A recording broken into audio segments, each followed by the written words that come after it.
Just hits different in the playoffs. Honestly, not so casual. Send it Saturday. It is January 14, 2023. It is NFL wildcard weekend. Saturday afternoon, the show. It is Sharky Waters Nation 9 Words Lifestyle. Ride the wave or get out of the water. It is the Shark. It is the Gun. It is the Odds Fellow. Guns picks. I'm hyped. I know you're hyped. What's going on this afternoon, my brother? It's a beautiful time of the year when you have playoff football. It starts now. The road to the Super Bowl. And we got college basketball. I'm just rocking the college hat just for fun today. But hell, I am ready to start the wild card weekend off strong here. And Odds Fellow, I know you want to start it off strong as well, too. Very strong, very strong. Wait until these games start. We get through the show, probably crack a beverage, enjoying some of the ice cold weather that has hit us in the Northeast. The heat wave is gone, and that really makes you feel like the playoffs are here, and they are.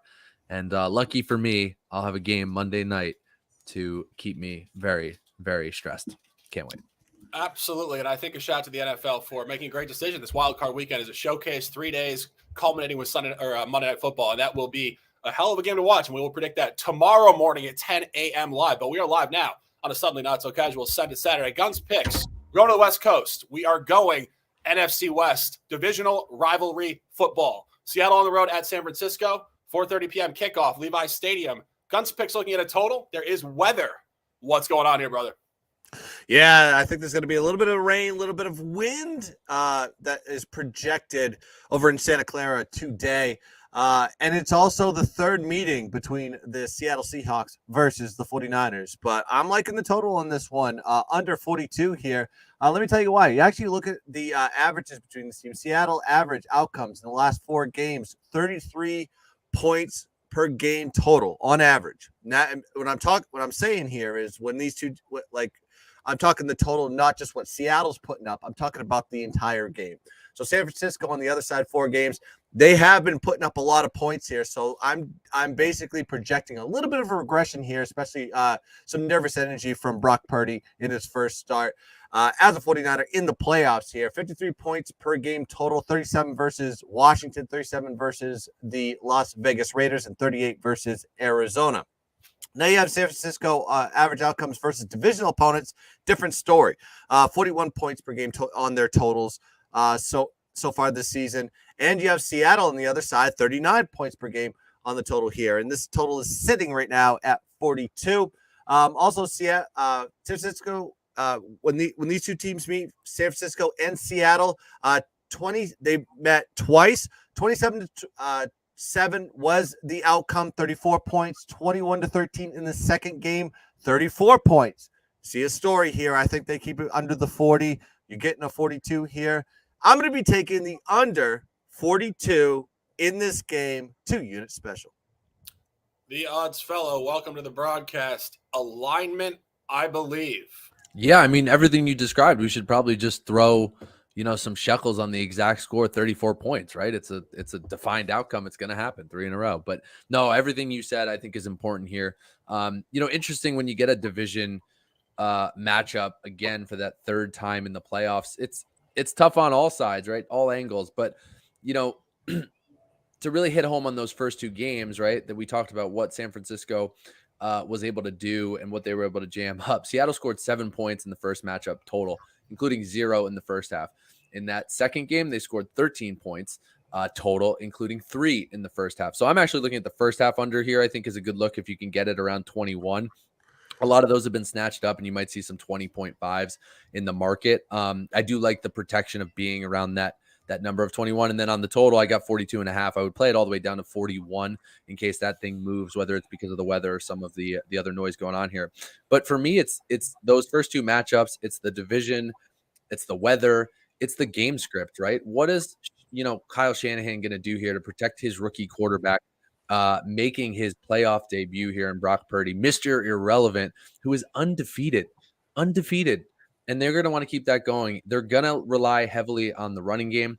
I think that kind of goes back to that first game that Purdy played against Seattle. He did play in that second matchup. San Francisco threw it 26 times. They ran it 34 times. That game wasn't even at home, right? That was in the road. But I think, again, what he did to protect him on the road, I think is going to be similar to how he protects him here in this playoff game, in this playoff atmosphere. So overall, I think that you have San Francisco, the if not the top ranked defense. Let me just check DVOA here. Number 2 overall DVOA team, number 1 overall defensively. So huge spot for them. And I do think they protect their guy. Yeah, I wouldn't necessarily disagree. I don't really have a lean on the total. I do think these totals in the NFL playoffs are very well averaged. So best of luck to you guys. My top play of Saturday on this beautiful Saturday, it is we are going to the home locker room at Levi's Stadium, and we are taking the San Francisco 49ers with an emphatic -9.5, 1 unit official. A lot going on here. Let's go through it. San Francisco comes in here with their 3rd quarterback of the year. Of course, you got to remember, go way back to the beginning of the year. Totally different quarterback situation. You now find Brock Purdy, Mr. Irrelevant, Iowa State's finest at the helm, but you find San Francisco on a dub 10 coming in. And I think this is highly sustainable stuff. This team very easily could have been the 1 seed in the NFC, only 1 game behind Philadelphia for the bye. This team is 7-2 ATS at home, and that has spanned 3.5 months and 3 quarterbacks, and it is highly, highly dependent on one of the best defenses in the sport, if not the best, in my opinion. And you really start to go through that sample. The only 2 non-covers came against the AFC West. Kansas City, who we had detailed early season, played fantastic football outside of the division on the West Coast. Kansas City hammered the Niners 44-23 early season, and another non-cover within the AFC West, a tight one, an outright win non-cover against Justin Herbert and the Chargers, 22-16 on a -7, -7.5. Other than that, this has been an absolute demolition tour for this team at home. Dating back to November 27th, they played 4 home games. They've won all of them by double digits, including a shutout, the first one in 20-plus years against the New Orleans Saints. And you go through their divisional calendar, it's equally as impressive. This team is 6-0 straight up and 6-0 ATS in the division, both road and home. Go through their home calendar, 24-9 blowout on Monday Night Football in Week 4 against the Rams, 27-7 against this Seattle team in Week 2, a blowout, and 38-13 against Arizona in Week 18. Margins against this division, 20, 15, 25, 17, 28, and 8. And if you go to the other side of this game, Seattle started out this season really hot. People thought, wow, Geno Smith, Renaissance campaign, Pete Carroll figured it out. Maybe he did. Maybe he figured it out to a certain degree. I think this team is very pedestrian. I think they're just the back end of a highly parity-driven NFC wildcard picture.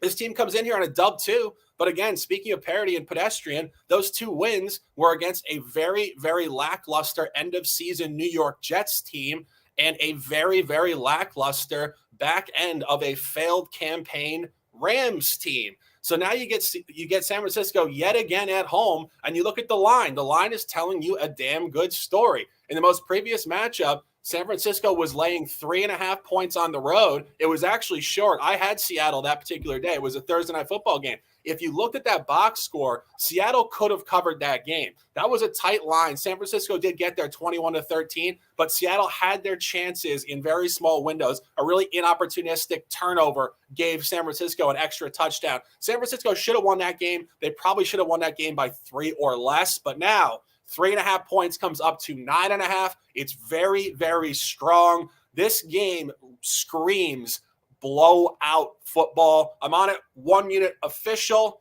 San Francisco 49ers, the dogs in the Bay Area, stand the hell up and dominate. 1 unit. I also got another keynote to add a little bit of icing to the cake. There's a lot of videos that are coming out there of basically Seattle kind of fooling around in practice. You have the coach riding around on a scooter. I don't think they're really taking this game very seriously, in my opinion. It's all part of the mentality in there. I think San Francisco is going to come in there full business, ready to make a run for the Super Bowl. I think this is a good look for Shark here. I mean, I didn't say my lean, but I do have a lean towards San Francisco as well. I think it's a good pick.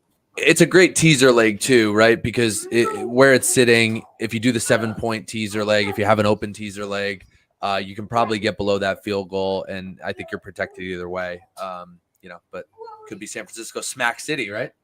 Yeah, and another comment on this, which I think is interesting, go back to yesteryear, the number 2 seed has a bye. So you're seeing a different level of playoff football here now, where in years past, you don't see teams like the Niners playing a wild card caliber team. So the competitive environment is a very new thing in round 1 here. Well, those, and I don't know the ATS. I should probably go get the ATS, but those number 7 seeds are 0-4 since this expansion. Yes. So yes. They typically get crushed in these spots. Yes, you're correct. Yeah. And again, that is a crucial point that people need to remember. This is a new playoff environment we never knew before, where you're seeing a gigantic talent and competitive gap with teams that are very lackluster theoretically going to road stadiums of teams that had buys in yesteryear.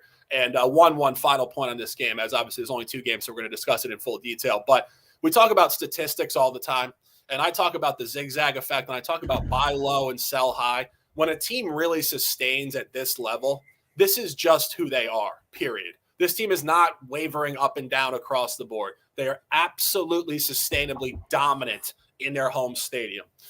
Next play, second game, primetime game down in the pit in Jacksonville. Jacksonville Jaguars back during the campaign with authority in the AFC South. Guns picks, an official play, looking at the road team coming across here. A little ballsy, I might say, but nonetheless, Guns picks. Tell us what's going on here. Yeah. If there's anybody that knows how to put their nuts on the table, it's me. I did it with Georgia in the national championship game. I put 4 units on that baby, and I also added 1.5 units in the first half. And guess what? Smack City on both of those. So let's go into this game a little bit. I just wanted to break this down a little. So where these teams are at are they're coming into this game red hot, both teams. You have the Chargers losing 4 out of the last 5 games. I'm not sure why Brandon Staley played his starters this week. They really had nothing to play for. It did cost them Mike Williams. I am taking that into account into this play. It did downgrade the play because of that. But they lost to Denver last week, 31-28, minus 119 net yard average for that game. Now, Jacksonville is coming off a 5-game win streak. They come off that big divisional clinching game versus Tennessee. No cover in that one, unfortunately, 20-16, despite having a minus 90 net yard average for the game. Now, what does Jacksonville want to do? They're pass oriented. This is a very pass oriented. Trevor Lawrence wants to rip that ball. Even though they have Travis Etienne in the backfield, it seems like this team just wants to pass more based on the DVOA numbers here. Ranked 6th offensive pass DVOA, and they're facing a Chargers defense that defends the pass very well. They're ranked 10th in defensive pass DVOA, and they also can rush the quarterback. They have a 7.9% sack rate. It's hard to get me off this Chargers team here. Now, you actually look at these 2 teams versus non-divisional opponents, very evenly matched. Plus 2 point differential, minus 25 net yard average. But when you actually look at the Chargers here, they actually win the net yard battle versus their opponents non-divisional. Plus 2 point differential, plus 30 net yard average. Also got to look at the Chargers on the road. They travel very well. 7-2 against the spread on the road this season, where the Chargers have also historically owned the Jags. Take it with a grain of salt. This is a different Jags team. I am fully aware of that. 9-1 against the spread in the last 10, but however, these 2 teams did meet in week 3. That outcome was 38-10 with a minus 101 net yard average for the Chargers, minus 2 turnover ratio. However, you have to understand the situation going into that game. This is the game right after they played Kansas City on the road, very close game, and it was the Justin Herbert rib injury that left him in loophole if he was going to not only play in that game, but we didn't even know if he was going to play weeks to come. Turned out that he actually stepped in, played that game. Who knows how much pain he was feeling for that game? I don't think he was definitely not 100%. He did play through some real bad injuries. So I'm not thinking that was the best Justin Herbert that you saw in that game. I think you're going to see a really good Justin Herbert in that game. I'm aware that Mike Williams is not going to play. Historically, they do not do well when Mike Williams is not in the lineup, but they still have Keenan Allen. They still have a lot of weapons on that team. I think this is a team looking for revenge after getting stomped by them in week 3. This checks more boxes than the Jags side. It may sound square, but I'm going to be taking the Chargers here, minus 2.5, 1 unit play for me. The Odds Fellow, looking at the first half in detail.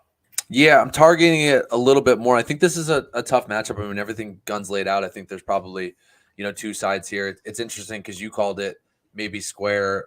Why? Just because they're the favorite, I guess. I mean, Jacksonville to me is almost becoming one of those sexy, public dogs too. And you have a couple of those in this round. I hear everyone, and we'll get into it a little bit more tomorrow, but talking about the Giants and the Bucks and the Jags are probably lumped in there too. But for me, again, here, targeting, getting a little bit more specific to find an angle.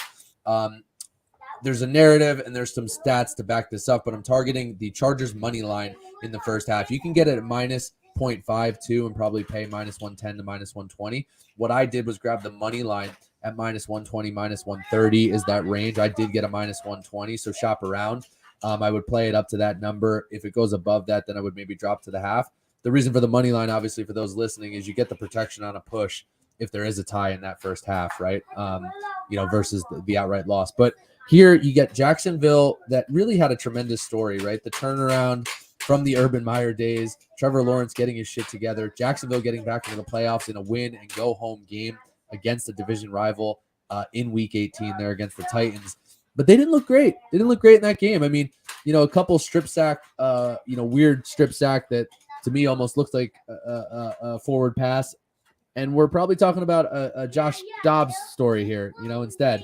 I think the big con for me in the full game is just how this Chargers team has looked in the second half of some games. The Mike Williams factor on the offense as they get further and deeper into a game.